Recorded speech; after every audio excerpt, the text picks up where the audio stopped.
Hi நண்பர்களே, இன்றைக்கி வெள்ளிக்கிழமை சாமி கும்பிட்லாம் அப்படின்னு சொல்லிட்டு வீடெல்லாம் சுத்தம் பண்ணிவிட்டு சாமி கும்பிட்டாச்சு. சக்கரை பொங்கல் வச்சு சாமி கும்பிட்டாச்சு. ஏன் சக்கரை பொங்கல் வச்சு சாமி கும்பிட்டதுன்னா, இந்த சம்மர் டைமில் 1.5 மாதம் ஊருக்கு போயிருந்தோம்.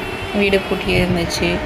சரி வந்துட்டு வீடை க்ளீன் பண்ணி, அது வெள்ளிக்கிழமையாக இருக்குது, வீடை க்ளீன் பண்ணலாம் அப்படின்னு சொல்லிட்டு தான் இன்றைக்கி சாமி கும்பிட்டாச்சு. திருப்தியாக சாமி கும்பிட்டாச்சு. சக்கரை பொங்கலும் சாப்பிட்டாச்சு.